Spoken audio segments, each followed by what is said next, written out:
Hello, bienvenue dans ce nouveau partage et ensemble on va explorer le verbe créateur. Alors qu'est-ce que ce verbe créateur qu'on connaît à travers le fameux et la lumière fut qui a déployé la vie, qui nous a déployé dans ce rayon. Qu'est-ce que le verbe créateur? Comment est-ce qu'on peut l'inviter au quotidien? Comment on peut s'initier, être initié au verbe, à la science du verbe? Voilà tout le programme de cette vidéo. Je vais essayer d'être le plus clair possible, sachant que on va faire descendre des informations très très subtiles et que le but c'est encore une fois de ne pas tomber dans le piège de matérialiser tout ça au point d'en faire du plomb, mais d'apporter des éléments, des images auxquelles vous pouvez vous relier afin d'élever votre perception au-delà de cette image et d'en toucher le cœur, l'émanation. Voilà, c'est le but. Dans cette exploration, alors j'ai appelé pour être enseignée notamment à ce sujet parce que voilà, j'avais ces interrogations, mais qu'est-ce que le verbe? Comment est-ce qu'on peut l'inviter? Et il y a notamment 2, voire 3 ouvrages qui m'ont accompagnée dans toute cette exploration, sachant que l'exploration continue, elle est infinie. Car aujourd'hui, je vais vous partager ça, mais c'est une notion qui va s'épurer au fil de notre cheminement. Et vous-même, vous allez, suite à avoir vu cette vidéo et avoir accueilli voilà, certaines choses, et bien vous-même épurer tout cela depuis votre propre espace intérieur. Et tant mieux. C'est tout ce que je souhaite. Donc les ouvrages qui m'ont accompagné notamment, ça a été La Voix du silence d'Omram Mikhail Ivanov, j'espère que je le prononce bien, mais bon, voilà. Celui-ci, parce que le verbe créateur se rencontre dans la voie du silence. Et on va en parler un petit peu plus après. Et ce qui est rigolo, c'est que quand on commence à explorer et à vouloir être enseigné, la vie nous met les outils. Donc en lisant ce livre, j'ai ressorti ce livre de Jacques Lucerian. Donc j'en ai déjà parlé plusieurs fois dans cette chaîne, mais j'adore cet auteur. C'est vraiment, chaque mot c'est de la poésie, c'est de la prose, il écrit en prose, mais chaque mot est de la poésie, chaque mot c'est de la lumière, enfin c'est magnifique. Donc j'ai ressorti ce livre, voilà, je n'avais pas vraiment d'attente, juste je l'avais commencé il y a un moment, mais comme j'avais relu derrière moi un de ses autres livres, Et la lumière, je crois que c'est La lumière fut, je sais plus. Bon, enfin bref, un de ses autres livres qui parle de lumière, donc vraiment voilà, on est dans la thématique. Dans un des passages, il parle, alors, il ne va pas parler du verbe comme il est question dans cet ouvrage, mais en fait, il va parler de sa relation à la parole, la façon dont il l'emploie, et en fait, à travers ses mots et ce qu'il explique, ce qu'il raconte, on comprend comment lui a été initié dans sa façon de pratiquer la façon dont il parle, comment il a été initié justement à cette science du verbe. Donc, pour nous accompagner, j'ai un super objet que j'ai déjà montré dans une vidéo précédente sur Cendrillon, qui parlait notamment du verbe à travers l'archétype de la fée. Mais voilà, pour poser les bases et vous donner une image de qu'est-ce que le verbe, comment l'employer, j'ai cet objet. Donc vous m'avez demandé, vous avez été plusieurs à me demander où est-ce que je l'ai trouvé. Je l'ai acheté chez Truffaut pendant les fêtes de Noël l'an dernier. Donc peut-être sur internet, s'il y a des gens qui le revendent, éventuellement vous pouvez le trouver ou avoir voilà, sur les trucs d'occasion, parce que je crois qu'ils renouvellent un peu leur stock à chaque fois. Donc j'ai cet objet qui était une décoration de Noël, mais en fait tellement parlant. Tous les symboles ici nous connectent à quelque chose de bien plus grand et justement traduit. Ce petit objet traduit très bien la science du verbe et comment est-ce qu'on peut l'inviter et canaliser finalement.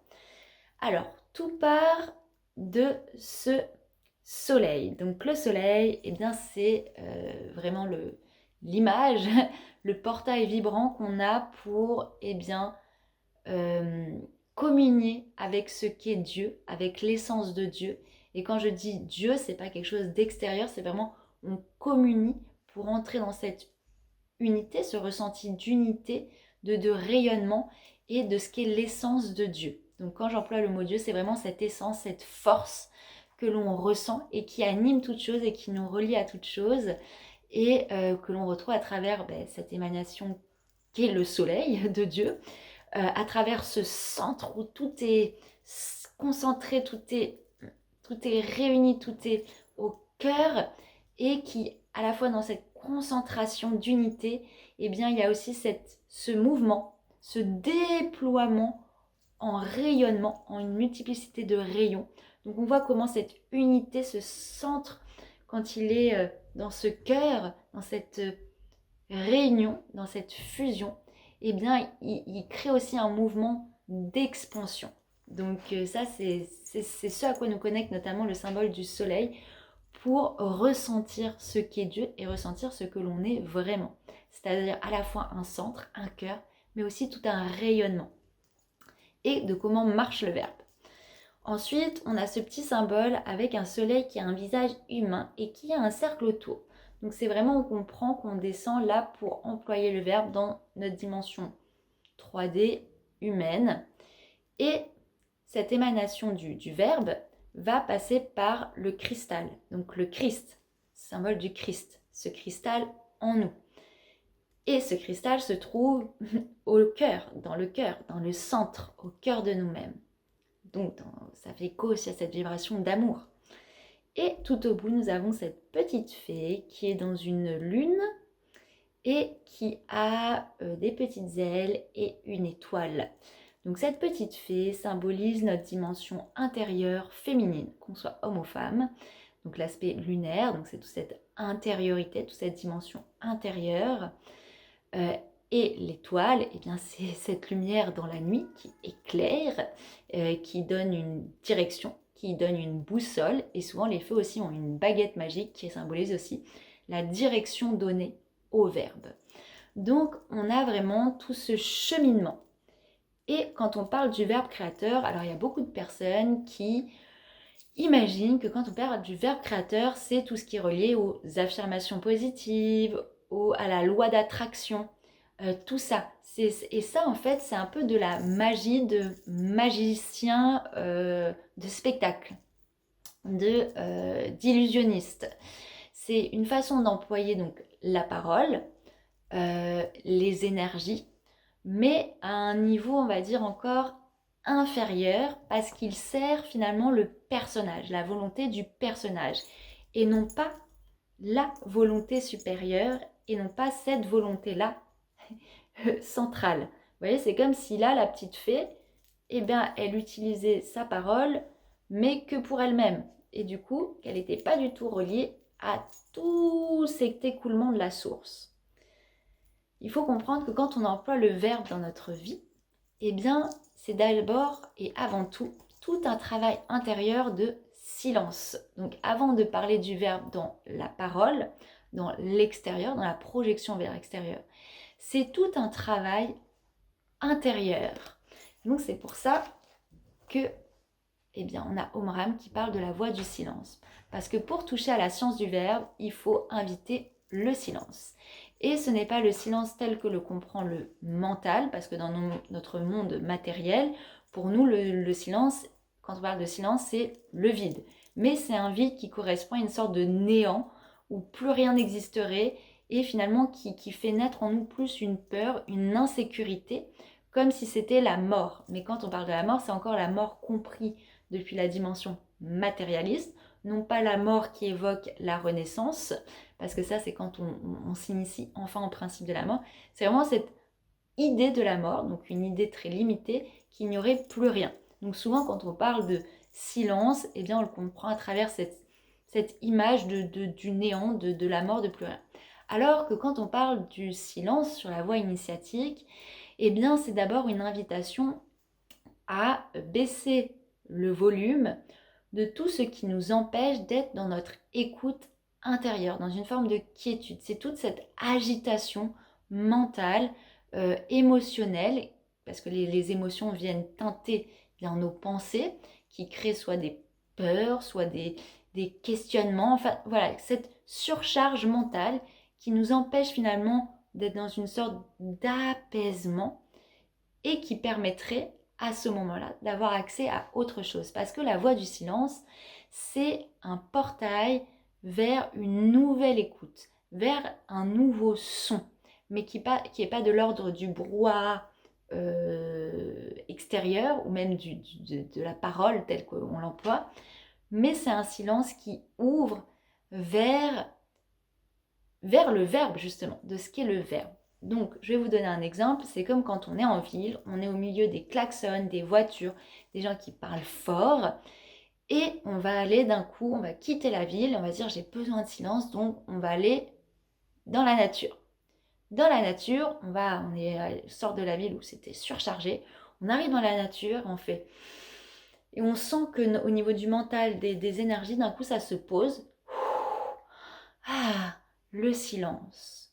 Parce que c'est le contraste entre le brouhaha et d'un coup, cet espace de la nature où c'est le silence, on appelle ça le silence. Mais si on tend l'oreille, une fois qu'on s'est installé dans cette nature, qu'on a apprivoisé cette nature, si on tend l'oreille, on se rend compte que ce silence, il est rempli d'une musique qui n'existe pas dans le brouhaha extérieur de la ville, mais il y a une musicalité de la nature qui passe, alors d'un point de vue très, voilà, si on comprend qu'à travers la dimension matérielle, ça va être le souffle du vent qui caresse les feuilles, ça va être les petits insectes qui bougent, ça va être l'écoulement de l'eau, ça va être, en fait, dans ce silence, on va ouvrir notre oreille à une autre perception du son.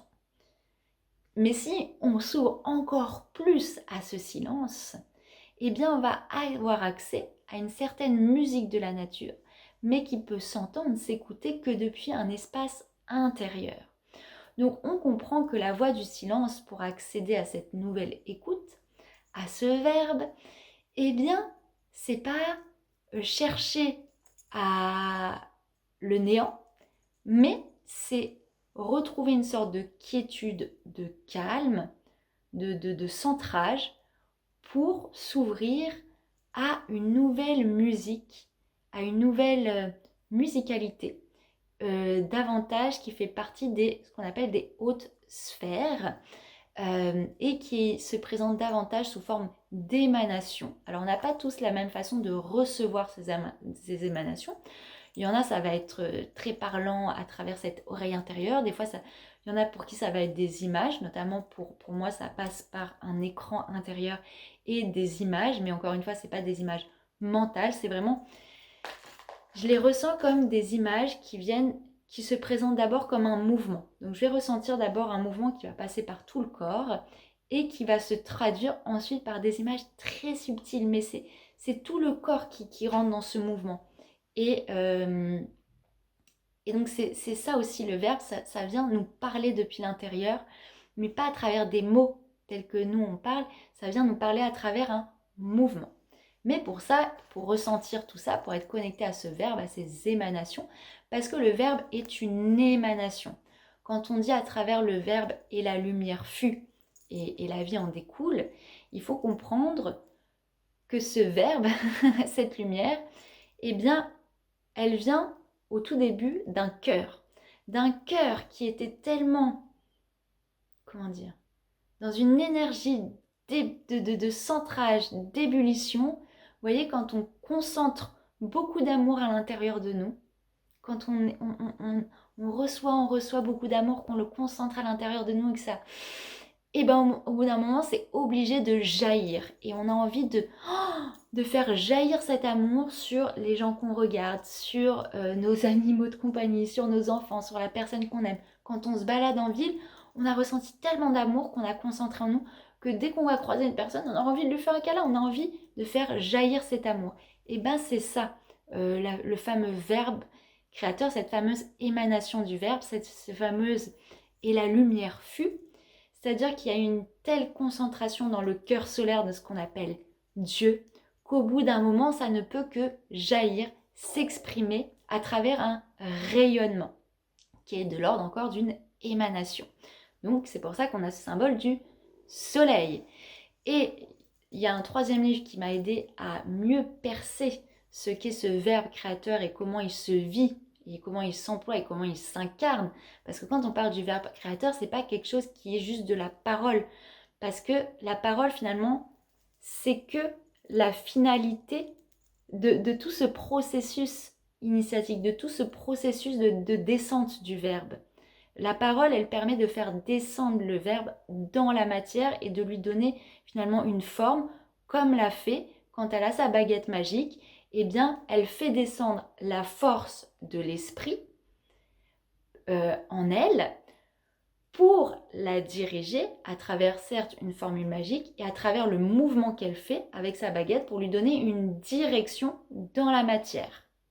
Donc les mots qu'on emploie, la parole, c'est comme la baguette magique, c'est équivalent à de la matière, à la baguette magique de la fée pour donner une direction à ces émanations que l'on reçoit depuis le plan divin, depuis, moi j'ai envie d'employer le mot Dieu, et je vous invite à vous refamiliariser avec ce mot. D'ailleurs, j'ai écrit un petit texte, si vous allez dans les partages que je mets sur YouTube, notamment en écrit, et il y a dans le livre du Seigneur des Anneaux, on a les elfes qui représentent vraiment, alors ces états de conscience, parce que dans le Seigneur des Anneaux, Tolkien, il a fait des personnages qui passent du nain jusqu'à l'elfe et qui sont des représentations de champs de conscience. Et on voit très bien, le nain, c'est un champ de conscience qui est encore très minéral dans la matière, et les elfes, c'est vraiment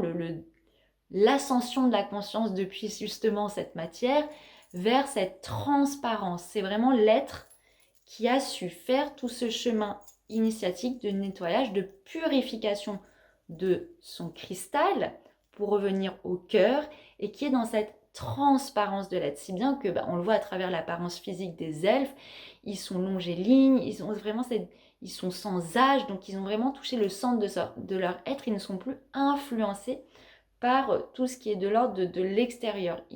Ils sont tellement au cœur que c'est leur cœur qui rayonne sur eux. Il y a vraiment ce rayonnement depuis le cœur. Et on le voit très bien, les elfes, ils sont en communion. C'est comme s'ils avaient complètement fait disparaître les barrières entre eux et la nature parce qu'ils vivent en fusion avec cette nature. C'est comme s'ils étaient revenus au cœur de leur propre nature. Donc, eh bien, finalement, ils sont les maîtres, les gardiens de la nature qui les entoure parce qu'ils ont refusionné avec l'essence. Et d'ailleurs, c'est bien que les elfes, à la fin du Seigneur des Anneaux, ils rejoignent le Valinor, qui est vraiment cette dimension de la conscience. On passe de la matière vraiment au plan beaucoup plus éthéré, et on comprend dans Valinor, Val, Al, donc Dieu, In, Or, l'or. On voit vraiment tout ce chemin d'ascension, d'alchimie, depuis le plomb, beaucoup plus relié aux nains. Et eux, ils ont touché cet or, cette dimension de l'or spirituel. Et eux, dans cette transparence de l'être, et bien là où ils habitent, et bien c'est la plupart du temps du silence. Quand on arrive dans le royaume des elfes, il y a comme ça, on arrive dans le silence. On communie. Il y a vraiment cette communion des êtres entre eux parce que les êtres sont dans une transparence les uns avec les autres. Ils n'ont plus rien à cacher, à opacifier. Donc il y a une transparence et ils communiquent par ondes, par leur présence. Ils communiquent entre eux, mais avec la nature. Donc il y a vraiment cette... On entre dans le silence, mais ce silence, encore une fois, n'est pas vide, comme je vous l'ai dit. Ce silence, en fait, le silence, pour moi, de ce que j'ai pu ressentir, accueillir, eh bien, c'est vraiment quand on passe dans ce cristal du cœur. Le silence, c'est ça, c'est quand on arrive au cristal du cœur. Et ce cristal, c'est un portail pour accueillir au point de s'imprégner, de s'infuser, donc d'incarner et de vibrer les émanations de la source. Et donc dans ce silence, il y a toutes ces émanations, mais qui traduisent des informations et qui communiquent des informations. Et du coup, les elfes, ils communiquent par ces émanations, si bien qu'ils ne parlent pas beaucoup. Et la plupart du temps, ils s'expriment avec de la musique, des poèmes. Et ça, c'est le langage supérieur, c'est-à-dire que la parole, c'est vraiment les mots, dès qu'ils existent sur le plan physique, dans la matière, c'est vraiment comme si on avait étiré la musique, étiré la musique, au point de créer des espaces entre les sons. En fait, la musique, c'est quand tout est... Vous voyez, quand on prend un bout de bois ou un fil et qu'on le tourne lentement, on voit sa décomposition. On voit qu'il passe de là à là, donc on voit les espaces qui se créent. Par contre, si je tourne très vite ce fil dans l'air en rond ou ce bout de bois, eh bien, il va s'effacer. Tellement ça va vite, tellement ça s'efface. Eh bien, c'est ça. Les mots, c'est un étirement de la musique parce que on est sur le plan de la matière où tout est beaucoup plus lent, beaucoup plus étiré, donc il y a des espaces. Mais plus on monte donc dans les hautes sphères ou au centre de nous-mêmes, en notre centre, et plus c'est rapide et plus ces mots redeviennent du coup de la musique. Il y a les espaces s'effacent pour bien retrouver cette musicalité. Donc c'est pour ça que les elfes sont dans l'expression de la musique et de la poésie, surtout à un certain degré. Et c'est pour ça que les poètes ont cette magie du verbe. Parce que les poètes, c'est vraiment les envoyés de Dieu finalement pour traduire le langage de Dieu. Et à travers ce qu'ils écrivent, eh bien, chaque mot est un vecteur pour retourner dans l'essence, c'est comme un rayon pour retourner dans ce rayon et qui nous propulse au cœur de Dieu. La plupart du temps, quand on lit de la poésie, ça crée comme ça une sorte de légèreté. Quand on lit les mots, on les redécouvre à travers le cristal et ça nous ramène vers Dieu, ça nous donne des ailes pour ressentir les mots, non plus à travers leur dimension opaque et lourde et matérielle, mais ça nous fait retoucher à leur essence. Donc là encore, la poésie est un vecteur pour retoucher à cette science du verbe.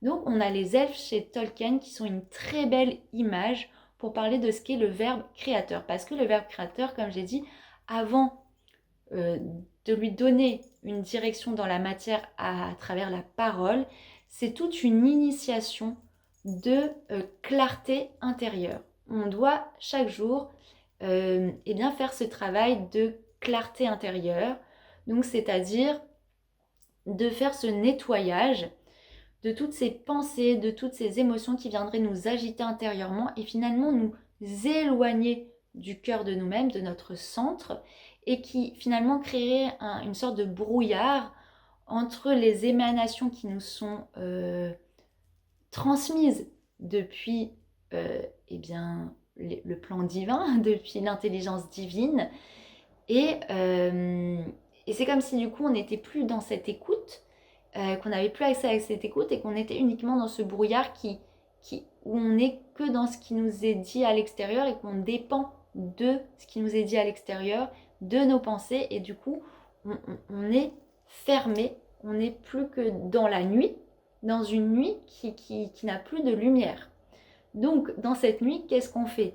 Dans la nuit, on regarde les étoiles. Et les étoiles, elles nous vectorisent de nouveau vers le ciel. Donc voilà, dans la nature, on a tout qui nous est donné pour nous aider à replonger dans cette science du verbe. Et donc toute cette initiation du silence intérieur, comme je l'ai dit, ce n'est pas chercher le néant, c'est juste réduire le volume de toutes ces pensées qui nous influencent pour retrouver une clarté d'écoute intérieure. Et cette écoute intérieure va nous ouvrir. En fait, on va s'ouvrir. D'ailleurs, le mot verbe, c'est un V. Donc, on s'ouvre à réceptionner. Donc, nous, tout ce qu'on a à faire, c'est faire ce nettoyage pour s'ouvrir à la réception des émanations beaucoup plus subtiles, beaucoup plus éthériques du divin, de l'intelligence divine. Et si bien qu'on va, au bout d'un moment, recevoir toutes ces émanations, toute cette musique, on va se sentir... C'est comme si on va recevoir une pluie de lumière. Donc là, c'est les images que moi j'ai ressenties, que je vous traduis, mais ça se peut vous allez le ressentir autrement.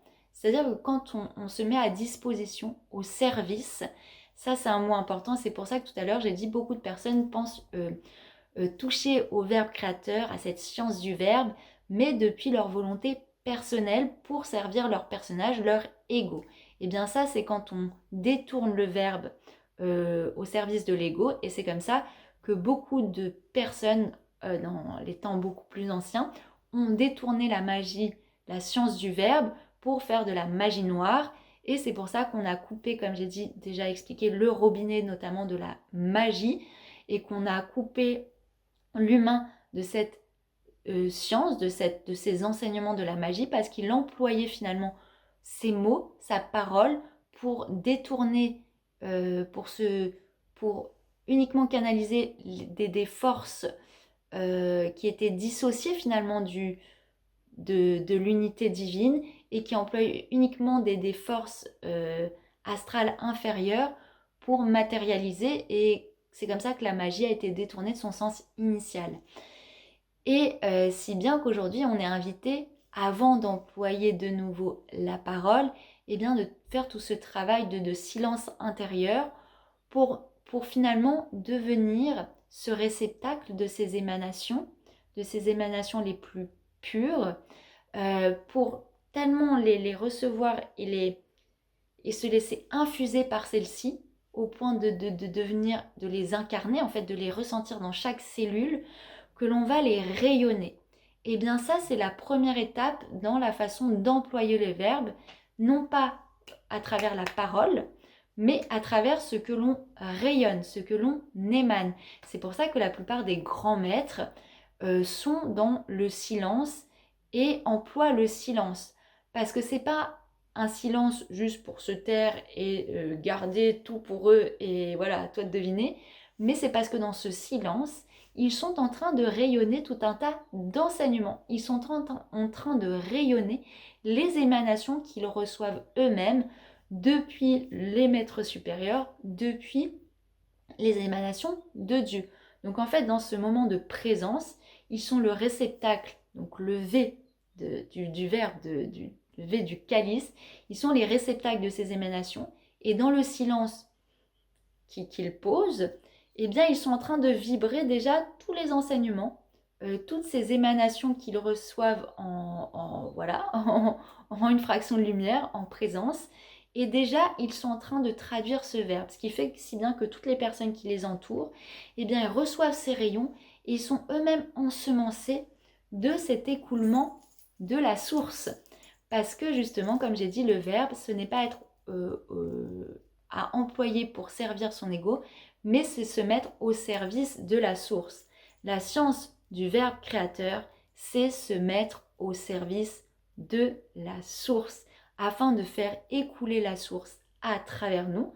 Donc c'est pour ça voilà, que cet petit objet, on voit la source et on voit comment la source s'écoule à travers tout cet espace que l'on crée en nous, à travers ce cristal, pour bien, qu'on puisse, à un moment, quand on sent la justesse, quand on sent tout l'alignement, vous voyez, c'est comme, d'un coup, il y a tout qui s'enclenche, touc, ça s'enclenche, touc, ça s'enclenche, touc, on sent s'écouler au point qu'on, ça y est, on sent qu'on peut enfin émettre par la parole toutes ces émanations que l'on a d'abord infusées et que l'on a d'abord rayonnées.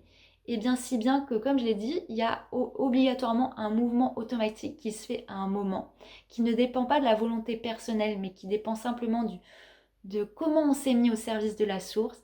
Et bien cette énergie, ce rayonnement, au bout d'un moment, il va vouloir jaillir, et c'est comme ça qu'on va sentir cet élan de jaillissement que l'on va enfin traduire par la parole à un moment. Et c'est comme ça qu'on arrive à cette parole qui devient juste, cette parole qui devient d'or, et qu'on reconnecte à toute cette science où la parole avant était encore d'or, quand la parole avait encore une certaine importance, parce qu'avant, on ne passait pas par l'écrit, la parole avait vraiment ce sens d'or, parce que justement, on l'employait à partir de ce rayonnement, à travers de tout ce chemin, tout ce travail initiatique déjà. Et c'est pour ça qu'avant, quand on allait dans les écoles de mystère, les écoles initiatiques, le silence avait une grande importance. Les maîtres transmettaient par une relation de silence avec l'élève, pour qu'il n'y ait pas qu'une communication orale par les mots, mais qu'il y ait une communication de ce que le maître émane et de ces émanations. Et si bien que y a des plans de conscience où les êtres n'utilisent plus la parole, mais juste ils communiquent par leur vibration. Et d'ailleurs, c'est comme ça qu'on communique avec les anges, avec tous ces êtres de dimension supérieure. Eh bien, ça passe par cette communication, par le verbe. Et quand on va dans la nature et qu'on reçoit tous les enseignements dans la nature, eh bien, on se met à disposition pour recevoir finalement le verbe, parce que la nature, elle communique à travers ce verbe. Et ce verbe, il est universel. Et si bien que tous les habitants de la Terre, malgré que nous, entre les habitants, on ait des langages différents pour communiquer, ce qui fait souvent que la communication peut être troublée et ça crée des incompréhensions, eh bien, dans les plans beaucoup plus subtils, peu importe le pays d'où on vient, eh bien, on est tous ensemencés par les mêmes rayons et on va tous recevoir la même information et pouvoir l'intégrer, peu importe la langue qu'on parle. Donc, le verbe créateur, avant d'être employé par la parole, c'est toute cette communion intérieure, tout ce travail d'épuration intérieure, tout ce travail quotidien pour garder cette clarté de réception, de présence et de se laisser par cette présence infuser par les rayons de l'esprit. Donc vous voyez, c'est pas le néant, au contraire, c'est rempli d'une richesse incommensurable et on se laisse imprégner si bien qu'on va le ressentir dans notre cœur, dans notre cœur, et que ça va créer comme ça une sorte de concentration de ces émanations d'amour. En fait, on va sentir un tel amour, et bien que là encore, comme j'ai dit, j'ai vraiment cette image que c'est tellement concentré qu'on ne peut que le rayonner par notre présence. Mais quand on va se mettre à parler, forcément, les mots, la façon dont on va parler, va traduire ces émanations, ce rayonnement. Ça va être la prolongation finale, ça va être la matérialisation finale de toutes ces émanations, de tout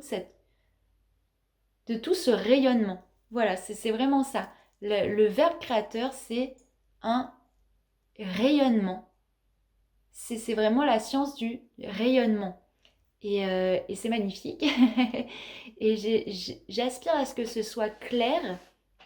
J'essaye d'être le plus clair possible parce que comme vous avez pu l'accueillir à travers cette vidéo, c'est pas comme on l'entend sur le plan de la matière ou humain. C'est tellement plus subtil, mais en même temps, quand on arrive à le goûter, à le vivre, c'est d'une clarté, d'une simplicité,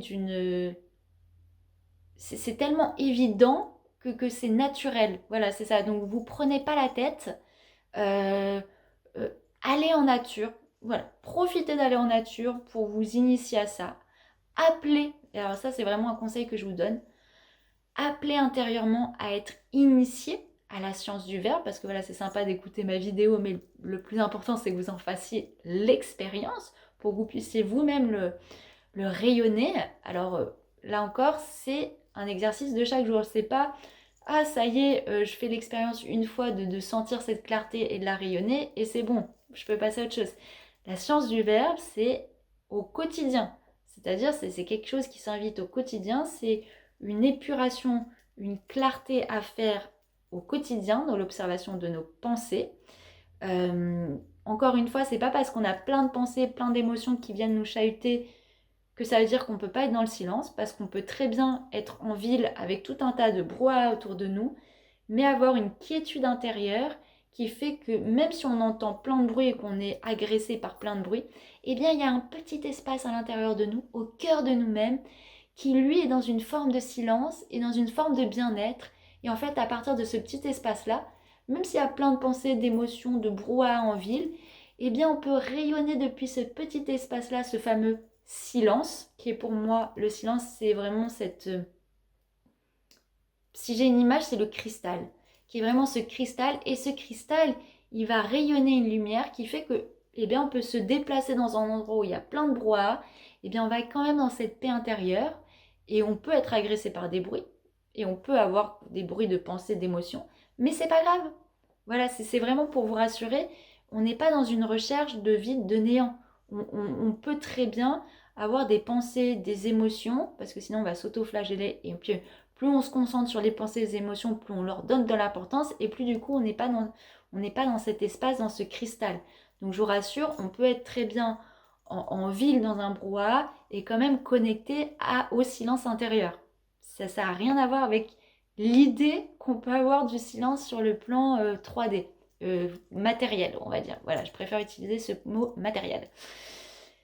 Mais voilà, c'est vraiment une science qui s'invite au quotidien, que je vous invite à inviter, donc vraiment faire cet appel d'être initié à ça dans votre vie, et vous allez voir, vous allez recevoir les clés, les outils, le livre à lire, l'endroit où aller. Vous allez tout recevoir pour l'appliquer et l'intégrer.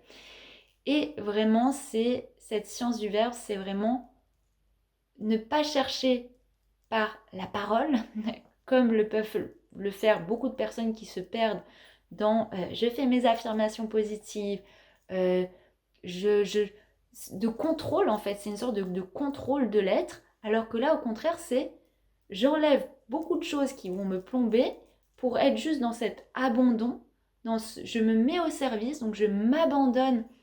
En fait, c'est tellement plus simple parce que quand on se met au service de la source qui coule en nous, c'est juste un abandon. En fait, c'est comme si on s'était dit, pour atteindre cette science du verbe, je dois prendre ça. Donc je vais prendre plein de gros bagages dans lesquels j'ai mis plein d'idées, de connaissances, ah oui, alors le verbe, ça doit être affirmation positive. Donc je prends ça, je le mets dans mon bagage. En fait, c'est comme si on avait rempli son sac avec plein de cailloux de connaissances, d'idées qui viennent nous plomber. Et là, en fait, quand on se met au service du verbe, au service de notre royaume intérieur, notre cristal intérieur, c'est comme si on posait toutes ces grosses euh, idée de ce que c'est. On pose tout à terre, on s'en débarrasse et on s'allège. Et c'est juste dans la présence d'être qu'on va goûter à cette science. Donc c'est pour ça que je vous dis c'est beaucoup plus facile qu'on l'imagine, beaucoup plus simple aussi à inviter au quotidien. C'est vraiment appelé à se mettre au service de cette source. Et rien que cet appel, que se dire je me mets au service, eh bien ça va créer tout cet écoulement de la source. Et à partir du moment où vous êtes au service, eh bien vous êtes au service du verbe. Et donc ça va se faire naturellement. Ça va vraiment être un écoulement naturel. Et tout ce que vous avez à faire, eh bien comme j'ai dit, c'est d'être au service de cette lumière, au service des émanations aussi que vous recevez, parce qu'on reçoit beaucoup de... Au quotidien, on est baigné dans cette lumière de Dieu, de l'intelligence divine, de ce rayonnement solaire. Donc au quotidien, on reçoit ces émanations. Sauf que souvent, là, on est trop dans notre nuit, on est trop opaque à tout ça, on est trop opaque et donc on ne perçoit pas. Et parce que souvent, on va chercher à l'extérieur. On va chercher, notamment quand je parle de silence, la plupart du temps, on va chercher dans l'idée qu'on a du silence. Donc on va se couper de tout, on va refuser finalement de recevoir des émanations. Donc voilà, c'est vraiment beaucoup plus simple que ça ne pourrait le paraître. Et, euh, et voilà, de vraiment rentrer dans votre rayonnement. Et c'est ce rayonnement de la source qui va naturellement donner naissance dans la matière au verbe à travers vos mots. Et voilà, c'est pour ça que je donne l'exemple de la poésie, parce que pour moi, la poésie, le poète, c'est vraiment celui qui se met au service du ciel et qui va être ce traducteur de, voilà, de ces émanations du ciel. Et on le voit, les poètes, c'est dans un mot, quand un poète fait de la poésie, voilà, de la très belle poésie, dans un mot, dans un seul mot, on va ressentir tout ce rayonnement dans un mot. Je ne sais pas, par exemple, le mot mystère, mystère. Si on plonge dans ce mot, on va sentir tout le rayon qui lui permet de le manifester. Donc voilà, c'est vraiment, je vous invite à la poésie, je vous invite à aller dans la nature, je vous invite à, si vous voulez, vous renseigner sur les elfes de Tolkien parce que ça va vous permettre de vous imprégner. Et en vous imprégnant de ça, ça va ouvrir les portes de ce cristal. Ça va venir aussi épurer beaucoup de choses. Ça va créer une sorte de nettoyage et ça va vous donner accès à... En fait, ça va ouvrir des portes et d'un coup, vous allez être ensemencé et vous allez sentir ces émanations et ça va venir vibrer en vous et vous allez le ressentir, vous allez en faire l'expérience parce que le verbe, c'est une expérience. Voilà, c'est ce que j'avais envie de, de préciser pour cette fin de vidéo. J'espère que ça a été le plus clair possible parce que à chaque fois je pose la question parce que eh bien, je vais être ensemencée de germes, de germes, et pendant ma vidéo, de germes de l'esprit, on va dire, donc je vais avoir une idée de quoi j'ai envie de parler pendant cet échange à travers cette vidéo, mais la plupart je n'ai pas de texte, je n'ai pas de notes, donc c'est vraiment, je vous partage en live ce qui est en train de fleurir depuis cette petite graine où on m'a dit « Ah, ce serait trop bien de parler du verbe », et bien là, à travers la vidéo, ensemble, et bien j'ai fait déployer cette graine en fleurs pour vous offrir le parfum de ce que je reçois là. Donc c'est pour ça que souvent aussi je parle un peu en spirale, que je parle une fois de quelque chose, puis un peu plus tard dans la vidéo, je reviens sur la même chose, mais de façon plus approfondie parce que voilà, j'ai envie de vous traduire un peu aussi voilà, comment je partage. Donc c'est pour ça qu'à la fin, je me dis, j'espère que ça a été clair. Parce que voilà, moi, je partage avec ce feu. Pour moi, c'est clair et limpide. Mais j'ai envie aussi que ce que vous recevez puisse être intégré et, et venir éclore à l'intérieur de vous. Voilà, donc n'hésitez pas à poser des questions en commentaire. J'y répondrai avec grand plaisir. Et je vous dis à une prochaine fois pour une prochaine vidéo, un prochain échange. Et puis je vous remercie de tout cœur pour votre écoute et d'être de plus en plus nombreux sur cette chaîne.